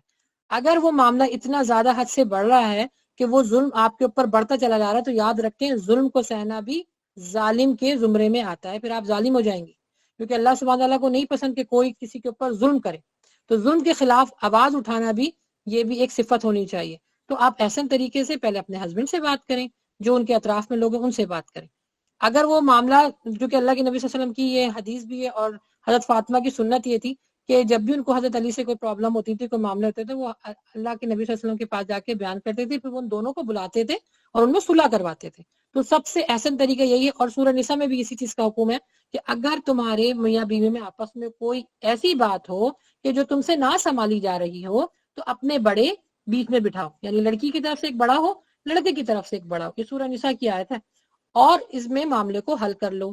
لیکن اگر یہ معاملہ حل نہ ہو رہا ہو تو پھر تمہارے اوپر اختیار ہے کہ تم جو کچھ کرنا چاہو. تو جو آپ نے کہا اپنے والدین کو آپ بتائیں. دیکھیں اویئرنیس ایسی ہی ہوتی ہے. اگر آپ ظلم سہتی رہیں گی تو لوگ آپ کو یہ کہیں گے کہ یہ لڑکی خراب ہے، اور آپ کے اندر جو معاملات ہو رہے ہیں اس میں آپ جب اپنی ذہنی طور پر آپ کے اندر وہ صحت نہیں ہوگی تو آپ اپنے بچوں کو بھی اچھی طریقے سے نہیں پال سکتی، آپ گھر کے ماحول کو بھی اچھی طریقے سے نہیں رکھ سکتی. اور یہ ہمارے فرائض میں ہے کہ بچوں کی جو تربیت ہے وہ دینی طریقے سے کرنی ہے. ایسے طریقے سے آپ اپنے ہسبینڈ سے بات کریں. نہیں معاملہ حل ہوتا تو ان کے کسی بڑے سے بات کریں. نہیں معاملہ حل ہوتا تو اپنے پیرنٹس کو ضرور بتائیں کہ وہ ایسے طریقے سے اس معاملے کو درست کریں.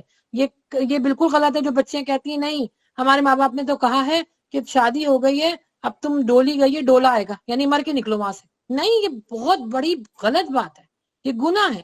کیوں بچیاں ظلم سہیں؟ ہاں بچیوں کو بھی دیکھنا چاہیے. میں نے اس لیے آپ کو سب سے پہلے کیا بولا ہے؟ دین سیکھیں. آپ کے حقوق اور فرائض میں کیا آتا ہے، جب آپ سیکھیں گی تو آپ کے لیے آسانی ہوگی، بات ڈیلیور کرنا آسان ہوگی. ابھی کیا ہے، آپ کو کیوں مشکل ہو رہی ہے کہ نہیں میں اپنے والدین کو نہیں بتاؤں گی، وہ بےچارے ویسی تکلیف میں اور آ جائیں گے.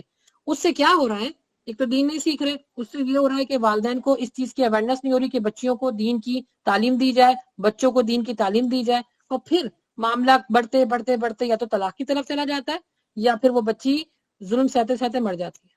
تو نہیں، ایسا نہیں ہے. آپ جا کر اپنے والدین کو ایسے طریقے سے بتائیں، معاملے کو حل کرنے کی کوشش کریں. ٹھیک ہے جی بہت موئز شکریہ علی وعلیکم کا خیر. جی نیکسٹ. موئز علی السلام علیکم. جی وعلیکم السلام. جی بولیے. میں بھی اسی سوال کو کنٹینیو کرنا چاہتی ہوں کہ دیکھیں اس طریقے سے ہو جاتا ہے نا کہ اب ہمارے جو شوہر ہے تو ہمارے پاس ان کے جو ہمارے ساس سسر ہوتے ہیں تو وہ بیٹا تو اپنے ماں باپ کی خدمت اچھے سے کر سکتا ہے، لیکن جب ہم شادی ہو جاتی ہے تو بیٹی جو ہوتی ہے وہ ماں باپ کی خدمت نہیں کر سکتی ہے اس طریقے سے جیسے ایک اولاد کو اپنے ماں باپ کی خدمت کرنی چاہیے نا. تو ایک شادی کے بعد ہم اپنے والدین کے لیے کیسے ان کی خدمت میں کیا کر سکتے ہیں؟ اچھا جی، دیکھیے سب سے پہلے نا شادی سے پہلے جو ہے نا اللہ سبحانہ تعالیٰ نے جو حق اور فرائض کا معاملہ رکھا ہے نا، وہ رکھا ہے کہ آپ کے اوپر سب سے پہلا حق آپ کے والدین کا ہے شادی سے پہلے. شادی کے بعد جی دوسرا جو سب سے بڑا حق ہے وہ شوہر کا ہے. ٹھیک ہے، یہ میں نے کہا نا انشاءاللہ نیکسٹ ٹاپک میں کوشش کروں گی کہ جو زوجیت کے جو حقوق اور فرائض ہیں نا وہ ڈسکس کریں، کیونکہ بہت بچیوں کے یہی میسج میرے پاس آتے ہیں. تو دوسرا جو آپ کی شادی کے بعد جو حق ہے نا آپ کے اوپر، آپ کی ذات کے اوپر، وہ آپ کے شوہر کا ہے. ٹھیک ہے، تو اللہ سبحانہ و تعالیٰ نے آپ کے لیے اس میں پکڑ نہیں رکھی کہ اگر آپ اپنے والدین کی خدمت نہیں کر پائیں، کیونکہ آپ اپنے گھر کی ہیں نا، آپ اپنے گھر میں چلی گئی ہیں. ہاں یہ ضرور ہے جب جب ان کو ضرورت پڑے، جس معاملے میں پڑے، آپ نے ان کی ہیلپ کرنی ہے، چاہے وہ پیسوں کے اعتبار سے ہو، خدمت کے اعتبار سے ہو، یا اخلاقی طور پر ہو، جس طریقے سے بھی ان کو آپ کی ضرورت ہے تو اپنے ہسبینڈ سے اجازت لیتے ہوئے سارے معاملات کو ڈسکس کرتے ہوئے پھر ان کی آپ خدمت کریں، یعنی ان کو جیسے ضرورت ہے. لیکن اس شادی کے بعد دوسرا حق ہے وہ شوہر کا ہوتا ہے. جی بولیے. بالکل آپ کی بات، اگر شوہر اس چیز کی اجازت نہ دے پھر وہ گناہگار ہوگا، شدید گناہگار ہوگا. یہی تو میری سوچ کیا ہے، میری آواز یہی ہے کہ بچیوں کو دین بتائے تاکہ حقوق اور فرائض پتہ چلے. اب آپ کی شادی ہو گئی، آپ کے بچے ہیں نا، آپ کی بچیاں ہیں، ان کو بتائیے کہ بیٹا اگر تم اپنی ساس کو اپنی بیوی کو منع کرو گے کہ وہ ساس کے پاس نہ جائے تو گناہگار ہوگے. یہ گناہ کرے گا شوہر اگر اپنے ساس سسر کے پاس جو ہے وہ اپنی بیوی کو نہیں جانے دے رہا. اپنی ماں کی خدمت جو کہ دین میں ہے ہی نہیں، بہووں کو خدمت کرنے کا دین میں حصہ ہی نہیں ہے. اگر وہ اخلاقی طور پہ کرتی ہیں، انسانیت کے طور پر کرتی ہیں، ویل اینڈ گڈ، اجر ہی اجر ہے. لیکن اگر وہ کہتی ہے مجھ سے نہیں ہوتا، میں نہیں کر سکتی، کیونکہ ان معاملات میں بچیوں کو جلا دیا جاتا ہے، مار دیا جاتا ہے کہ تم نے میری ماں کی خدمت نہیں کی، میری بہن کی بات نہیں سنی، یا تو ان کو طلاق دے دی جاتی ہے. اویئرنیس ہونا بہت ضروری ہے. اگر شوہر یہ کام کرے گا تو گناہگار ہوگا. اخلاقی طور پر بھی اس کو بھی چاہیے کہ وہ بھی جس طرح لڑکی اپنے ساس سسر کی خدمت کرتی ہے، اس طرح داماد کے اوپر بھی ہے. حضرت اللہ کے نبی صلی اللہ علیہ وسلم سب سے زیادہ کس سے محبت کرتے تھے؟ یہ صحیح بخاری کی حدیث آپ لوگ سب جانتے ہوں گے. ان سے پوچھا گیا کہ مردوں میں آپ سب سے زیادہ کس سے محبت کرتے ہیں؟ انہوں نے کس کا نام لیا عائشہ کے باپ تھا؟ سے. ابو بکر، جو ان کے سسر تھے. عائشہ کے باپ سے. جی، عائشہ کے باپ سے. تو سوچئے ہمارے جو داماد ہیں نا، ہمارے جو معاشرے کے داماد ہیں، وہ کہاں کے میں سمجھتی کیا لوگ ہیں وہ لوگ، کیونکہ ان پر بھی مجھے ترس یہ آتا ہے. تو یہی ہمارا موٹو ہے، یہی ہمارا مقصد ہے کہ جو بچیاں، جو خواتین مجھے سن رہی ہیں، اپنے بچوں کی تربیت کریں. دیکھیں نہ صرف وہ دین میں کام آئیں گے آپ کو، وہ دنیا میں بھی کام آئیں گے، آخرت میں بھی کام آئیں گے، صدقہ جاریہ بنیں گے. اب اگر کوئی شوہر اپنی بیوی کو منع کرتا ہے کہ تم نہیں جا سکتی، گناہگار ہوگا، شدید گناہگار ہوگا. اور اللہ سبحانہ وتعالیٰ فرماتے ہیں جب تمہارے پر کوئی آزمائش آتی ہے، پریشانی آتی ہے، تمہارے اپنے ہاتھ کی کھیتی ہے، جو تم گناہ کرتے ہو اسی کے تحت تم زندگی گزارو گے. اویئرنیس ہونے کی ضرورت ہے، گناہگار ہے. آپ ایسا طریقے سے اپنے ہسبینڈ کو منا کے دیکھیں. اگر وہ نہیں مانتے تو بہرحال خاموش ہو کے بیٹھے اس بات پر کہ آپ نے جو ہے وہ اللہ سبحانہ و تعالیٰ کو راضی کرنا ہے. لیکن ان کو آپ بتاتی نہیں کہ یہ غلط کر رہے، یہ گناہ ہے. دین کو پڑھو، سمجھو. جی ایک سوال میرا بھی ہے. جی جی جزاک اللہ. وہی کا خیر. جی بولیے. میرے پاس ابھی 5 more minutes ہے پلیز. جی جیسے بعض دفعہ بیٹیاں آ کے اپنی والدہ کے ساتھ اپنی سسرال کی باتیں شیئر کرتی ہیں اور یہ بھی کہتی ہیں کہ آپ کسی سے ذکر نہ کرنا ہے، بس میں آپ سے دل کا بوجھ ہلکا کرنے کے لیے آئی ہوں. تو کیا یہ غیبت کے میں تو شمار نہیں ہوتی باتیں؟ بالکل غیبت میں ہوتی، بالکل. میں نے بھی آپ لوگ کو لیکچر میں کیا بتایا، گمان اچھا پالیں. کیا ضرورت ہے اپنی ماں کو بتانے کی کہ وہ ماں کچھ کر ہی نہیں سکتی؟ ہاں آپ کو کوئی مسئلہ ہے. اب دیکھو یہیں سے بات ہو گئی کہ یہ غیبت ہے، کہ وہ کہتی ہے کہ آپ جو ہے وہ کسی کو بتانا مت. اس کا مطلب کیا ہے؟ وہ مسئلے کو حل کرنا نہیں چاہتی ہے. اپنے دل کا غبار ہے جو شیطان نے اس کے اندر وسوسہ ڈالا ہے، وہ صرف آپ کے سامنے نکال رہی ہے.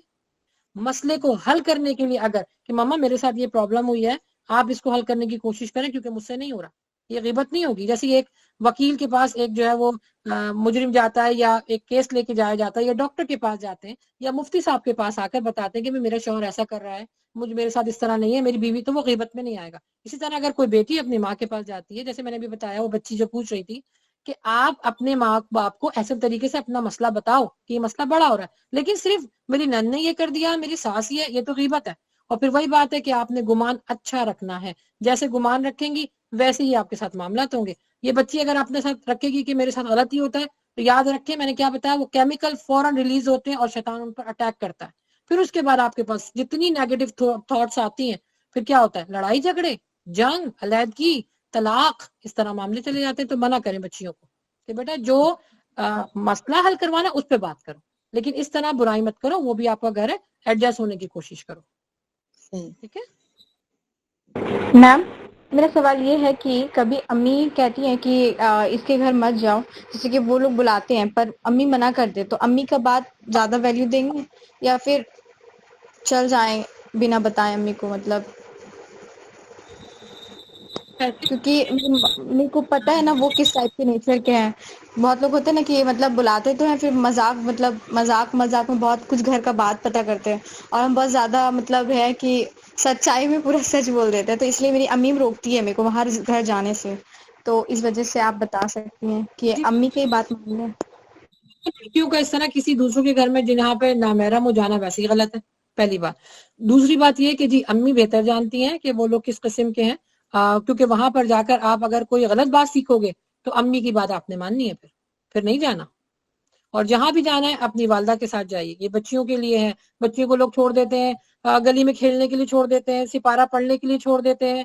آپ جس کے گھر بھیج رہی ہیں آپ کو کیا معلوم وہ لوگ کیسے ہیں، آپ کو کیا پتا کہ وہ لوگ جو ہے کس مزاج کے لوگ ہیں. بیٹی ذات بہت نازک ہوتی ہے، تو ادھر آپ کو اپنی امی کی بات ماننی ہے. اور پلیز میں آپ سب سے کہوں گی بچیوں کو یا بچوں کو بھی آپ جو ہے سڑک پہ اس طرح مت چھوڑیں کہ وہ کھیل رہے ہیں. لڑکوں کی بھی تربیت کریں. ہمارے معاشرے میں لڑکوں کی تربیت نہیں ہوتی ہے. ابھی میں آپ کو بتاؤں، ابھی آپ سب کو معلوم ہوگا کہ ابھی جو مولوی کا جو معاملہ ہوا ہے مسجد میں، کہ اس نے اللہ غارت کرے ایسے مولوی کو کہ محراب کے اندر جہاں پر مؤذن اذان دیتا ہے وہاں پر اس نے بچے کے ساتھ زیادتی کی ہے. پتا ہوگا آپ سب کو. تو بچے سیف نہیں ہیں تو بچیاں کہاں سے ہوں گی؟ بالکل ایسے گھروں میں مت جائیے کہ جہاں پر اس طرح کے معاملات ہوں. جہاں جائیں اپنی والدہ کے ساتھ جائیں، چاہے وہ لڑکے بھی ہوں چاہے وہ لڑکیاں بھی ہوں، انشاءاللہ. ٹھیک ہے میم وہ دراصل میری دوست ہے وہ بیمار ہے، تو اس وجہ سے میری دوست بلاتی ہے. پھر میری امی کا کہنا ہے کہ وہ ان لوگ کی فیملی تھوڑی بہت زیادہ کمپلیکیٹڈ ہے، تو میری امی منع کرتی ہے کیونکہ ان کا فیملی پرابلم بہت زیادہ ہے، تو اس میں کی ڈر ہے کہ میرے کو ہارم نہ کرتے. وہ لوگ میں بہت عجیب سے فیملی، تو اس وجہ سے میری دوست کافی بلاتی رہتی ہے. وہ بیمار ہے کافی زیادہ شدید، تو اس اچھا وجہ جی. سے میں جی میں نے آپ کو کیا بتایا کہ اگر آپ جا نہیں سکتے تو آپ کیا کر سکتی ہیں، فون پہ آپ بات کر سکتی ہیں. آپ کی تو ٹیکنالوجی بہت عام ہو چکی ہے نا، فون پہ آپ بات کر کے رکھ دیجیے. طبیعت ہی پوچھنا ہے نا، اس کی خیر و خواہی کرنی ہے نا، تو آپ فون پہ پوچھے رکھ دیں. اگر جہاں پر آپ کو پتا ہے کہ لوگ اچھے نہیں ہیں تو وہاں سے بالکل کنارہ کشی اختیار کرنی ہے. آپ کو فون پہ بات کر لیجیے. ہاں جی قاسم آپ پوچھ سکتے ہیں. جی میرا کوشچن یہ ہے کہ جب چھینک آئے تو الحمدللہ تو جس کو چھینک آتی ہے وہ کہتا ہے، اور جو سنتا ہے اس کو تو یرحم کلّہ یا یرحم کلّہ کہنا چاہیے یا پھر الحمدللہ ہی کہنا چاہیے؟ یرحمک اللہ جو سنتا ہے نا، الحمدللہ صرف جو کہے گا. جو سن رہا ہے جیسے میں نے سنا ہے تو یرحمک اللہ کہنا ہوتا ہے. ٹھیک ہے. مطلب یہ کہ اچھا جینٹس کا ہو سنتے ہیں کہ جینٹس کا ہو تو یرحم کلّہ، اور اگر لیڈی ہو تو یرحم کلّہ کہنا چاہیے، یا کیا یہ صحیح بات ہے؟ یہ گرامر کا ہے جی بالکل. اگر اس میں کسی کو اویئرنیس ہے، یرحمک اللہ بھی جو ہے وہ عام طور پہ بھی کہا جاتا ہے. یہ گرامر کے طور پر اگر آپ لڑکا ہے یا لڑکی ہے، لیکن عام جو اس کا جو کیا جاتا ہے وہ یہی ہے رحمک اللہ، اللہ آپ پہ رحم فرمائے. یعنی یہ لڑکا لڑکی دونوں کے لیے استعمال ہوتا ہے. جی جی ٹھیک ہے شکریہ. انشاءاللہ. کسی اور کو پوچھنا ہے کچھ یا پھر وائنڈ آپی اپ کریں؟ آپ میں جو تھوڑی دیر کے پاس. جی آپی آپ جو اسلام کے بارے میں بتا رہی تھی، تو جیسے ہم باہر جا رہے ہوتے ہیں مارکیٹ یا کہیں، تو جو خواتین ہوتی ہیں جنہیں ہم نہیں جانتے تو ہم انہیں بھی سلام کر سکتے ہیں؟ دیکھیں یہ نا جیسے پاکستان میں اور انڈیا میں بڑا یہ عام ہے، جسے آپ جانتی ہیں اسے سلام کر لیجیے. اگر فرض کریں کہ آپ جا رہی ہیں یا اپنے محرم کے ساتھ جا رہی ہیں تو جو محرم ہے وہ اس کے یعنی آپ کا جو جینٹس ہے وہ اس کو سلام کر سکتا ہے جینٹس کو. لیکن اگر فرض کریں کہ نظر مل گئی یا ایسا ہے کہ آپ راستے سے جا کے سلام، تو بالکل کر سکتی ہیں، وہ جائز ہے. کیونکہ کیا کہا ہے، ایک مسلمان کا دوسرے مسلمان کے اوپر حق یہ ہے کہ جب وہ ملے تو سلام کرے. تو ایسا نہیں ہے کہ آپ ہر کسی کو سلام کرتی ہوئی جائیں، یہ بھی مناسب نہیں ہے. جن کو آپ جانتی ہیں آپ کر لیں. یا کسی سے اگر آپ فرض کریں دکان والا ہے یا اس طرح کر کے، تو اس کو تو پہلے آپ کو سلام کرنا ہوگا. ہر کسی کو نہیں ہے، جن کو آپ جانتی ہیں ان سے زیادہ بہتر ہے. میم جب بس میں ٹریول کر رہے ہیں یا پھر کہیں پہ بغل میں جو بیٹھے ہیں ان کو سلام کر سکتے ہیں، جیسے پتہ چل رہا ہے وہ مسلم ہے، حجاب کی ہوئی ہیں، تو السلام علیکم ایسے کر سکتے ہیں، ایک کمفرٹیبل فیل ہو جاتا ہے. جی بالکل.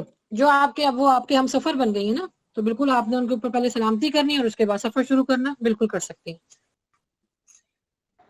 کیا نامحرم لوگوں کو بھی سلام کر سکتے ہیں؟ جی کر سکتے ہیں. وہ میں نے کیا آپ کو بتایا نا، حدیث یہ ہے کہ ایک مسلمان دوسرے مسلمان کو سلام کر سکتا ہے. جی کر سکتے ہیں، بالکل کر سکتے ہیں. میرا تو یہ ہے کہ میرے گھر میں بچیاں ہیں تو بچیوں کے ساتھ آپ کی آواز نہیں آ رہی سسٹر، آپ کی آواز بالکل نہیں آ رہی. ہاں اور زور سے بولیے. میم میرا کوشچن یہ ہے کہ میری بچیاں ہیں تو ان کو گھر میں قاری صاحب پڑھانے کے لیے آتے ہیں، تو کیا قاری صاحب کا گھر میں پڑھانا ٹھیک ہے؟ کیوں، کیا ضرورت ہے کہ قاری صاحب پڑھائیں؟ قاریہ نہیں ہے کوئی. دیکھیں بچیاں بہت نازک ہوتی ہیں. میں نے آپ کو لڑکے کا بھی معاملہ بتایا ہے. کسی قاریہ کو بٹھا لیجئے نا، کوئی قاریہ ایسی ہو جو آپ کو آن لائن پڑھائے. یا کوئی مدرسے میں جا رہی ہیں تو کوئی مدرسہ جہاں پہ صرف اور صرف فیمیل ہو. میں نہیں اس کو پریفر کرتی اور نہ میں اس کو اپریس کرتی ہوں کہ فیمیل بچیوں کو جو ہے نا وہ قاری صاحب پڑھائیں. دیکھیں کہیں نہ کہیں اٹریکشن ہو جاتی ہے. تو میم میرا چھوٹے چھوٹے بچوں کو دیکھ کے وہ لوگ نا چھوٹی موٹی نوچتے ہیں. بالکل وہ میم ٹچ میرا کرتے ہیں تو وہ فری ہو جاتے ہیں. نہیں بالکل بھی نہیں, بس آپ پھر کسی کاریہ کو کر ٹھیک لیں ہے, یا آن لائن پڑھا لیجیے. جزاک اللہ. ہاں جزاک میم اللہ. میم میرا کوشچن ایک یہ ہے کہ اب جب ہم پردہ کرتے ہیں لیکن ہم بازار میں جاتے ہیں اپنی مجبوری کے لیے یا کسی ضرورت کے لیے, تو جانا ٹھیک ہے؟ اب میرے محرم نہیں ہے, میرے ہسبینڈ نہیں ہے, ادھر ملک سے باہر ہوتے ہیں, تو میں اکیلی ہوں, میری سانس ہے, تو کیا یہ ٹھیک؟ جی دیکھیے, پہلے سب سے پہلے تو پھر وہی دین کی بات آ جاتی ہے کہ اپنی ضروریات کو اتنا مت بڑھائیں کہ شوہر گھر سے دور رہیں. اللہ کے نبی صلی اللہ علیہ وسلم نے جہاد میں ایسے لوگوں کو منع کر دیا تھا جانے کے لیے جو شادی شدہ تھے, کہ 4 مہینے سے زیادہ جو ہے نا وہ ہسبینڈ وائف ایک دوسرے سے دور نہ رہیں. تو اپنی ضروریات کو اتنا کٹ ڈاؤن کریں کہ ہسبینڈ وائف ایک ساتھ ہی رہیں, یہی خوبصورتی ہے. پھر معاملات بہت زیادہ شیطان کی طرف چلے جاتے ہیں. وہ پھر اس میں کیا کرتا ہے, کوشش کرتا ہے کہ معاملات اور بگڑے. تو میں تو پہلا مشورہ یہی ہوگا آپ کو کہ جو لوگ دور رہتے ہیں اپنی ضروریات کو اتنا مت بڑھائیں کہ آپ کو دور جانا پڑے, کیونکہ جو رشتہ اللہ تعالیٰ نے دیا ہے اس کو نبھانا آپ کے اوپر پہلا ضروری فرض ہے. اب آپ اس لیے وہ دور ہیں, آپ چلی جاتی ہیں گھر سے باہر.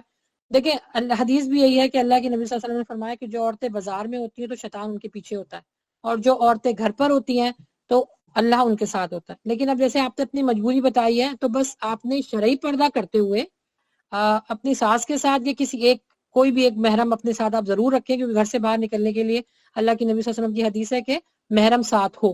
تو کوئی ایک بندہ, یعنی کوئی بچہ ہو یا آپ کی ساس ہو یا آپ کو کوئی بھائی ہو, وہ آپ اس کے ساتھ نکلیں, شرعی پردہ کریں, کام کو ختم کریں اور فوراً گھر پر آئیں. اتنا ہے. جی اللہ کے نبی صلی اللہ علیہ وسلم کے زمانے میں بھی صحابیات جو تھی وہ گھر کے لیے سودا سٹوف لینے کے لیے جاتی تھی, لیکن جتنی جلدی جاتی تھی اتنی ہی جلدی واپس آتی تھی. تو کر سکتی ہیں لیکن احتیاط زیادہ کیجیے. ٹھیک ہے میم تو ہسبینڈ کے ساتھ بھی نہیں جا سکتے باہر؟ ہسبینڈ کے ساتھ کوئی بھی محرم رشتہ آپ کو مل جائے, یعنی بھائی ہیں, بیٹا ہے, ابا ہے, نانا, دادا, کوئی اس طرح کا اگر رشتہ ملتا ہے تو اسی کے ساتھ جانا ضروری ہے, کیونکہ حدیث کے الفاظ ہی یہی ہیں کہ جب تم گھروں سے باہر نکلو تو اپنے محرم کے ساتھ باہر نکلو. لیکن جیسے انہوں نے اگر مجبوری اپنی بتائی ہے تو آبویسلی یہ شرعی پردہ کر کے جائیں, اپنے کام کو ختم کریں, فوراً گھر واپس پہنچیں. ٹھیک ہے, انشاءاللہ جی ہم وائنڈ میم. اپ کرتے ہیں. جن کا ہاں کوشچن رہ گیا نیکسٹ ٹائم اس کو جو ہے رکھ لیجیے گا, یہ گروپ میں پوچھ لیجیے گا. دعا یہی ہے کہ اللہ سبحانہ تعالیٰ جو کچھ ہم نے یہاں پہ پڑھا ہے, سمجھا ہے, سیکھا ہے, اللہ سبحانہ تعالیٰ اپنی بارگاہ میں قبول فرمائے اور ہمیں اور توفیق دے کہ ہم دین کے کاموں میں بڑھ چڑھ کر حصہ لیں. بہت بہت شکریہ آپ سب کا, جتنی سسٹر آئیں, خاص طور پہ میری ایڈمنس کا, ماشاءاللہ بہترین کام کر رہی ہیں, اور آپ لوگوں کے لیے ایک پلیٹ فارم انہوں نے بنایا ہوا ہے. میں تو صرف آ کے بیٹھ جاتی ہوں, یہ پورا ارینج کرتی ہیں الحمدللہ. اللہ سبحانہ, اور جو کچھ کر رہی ہیں فی سبیل اللہ, ہماری اکیڈمی سے جو کچھ بھی ہوتا ہے الحمدللہ اس کی کوئی فیس نہیں ہوتی ہے, کوئی ہدیہ نہیں ہوتا, صرف اور صرف جو ہے وہ اللہ کی رضا کے لیے ہم لوگ یہ سب کام کر رہے ہیں. تو ابھی آپ میرا سب ایڈمن کا کوشچن اللہ تعالیٰ بہت بہت آپ لوگ کو جزائے خیر عطا فرمائے انشاءاللہ, آمین. جی جلدی سے پوچھ لیجیے, جلدی سے. آپ ہی میں نے آپ سے یہ پوچھنا ہے کہ جو وظیفہ ہے وہ ہم لوگ کر سکتے ہیں؟ اب ڈیپینڈ ہے, وظیفہ اس کی ایک لمبی ٹاپک ہے کہ وظیفہ ڈیپینڈ کیا ہے. حدیث سے ثابت ہے تو بالکل کر سکتی ہیں, نہیں حدیث سے ثابت صورت نہیں. جیسے ہم قرآنی آیات کو اسی کی جیسے صورت پڑھنا شروع کر لیں تو کیا وہ پڑھتے رہنا چاہیے کہ چھوڑ دینا چاہیے جب پریشانی حل ہو جائے؟ جیسے دیکھو کچھ آیتیں ایسی ہیں جیسے انا للہ و انا الیہ راجعون, یہ قرآن کی آیت ہے, اور یہ کہا گیا ہے جب مصیبت آئے, پریشانی ہے تو پڑھو. بالکل پڑھیں آپ, اس کا آپ گردان بھی کر سکتے ہیں, اللہ کو گردان پسند ہے. قرآن سے جو کچھ ثابت ہے, حدیث سے جو کچھ وظائف ثابت ہے, بالکل کیجیے اور اس سے گردان کیجیے. اللہ کے نبی صلی اللہ علیہ وسلم ایک بات کو 3 دفعہ دہراتے تھے, بالکل گردان کر سکتے ہیں. ٹھیک ہے, اللہ سبحانہ و تو تعالیٰ قبول فرمائے, آمین یا رب العالمین. سبحانک اللہم و بحمدک, اشہد ان لا الہ الا انت, استغفرک و اتوب الیک. السلام علیکم ورحمۃ اللہ وبرکاتہ.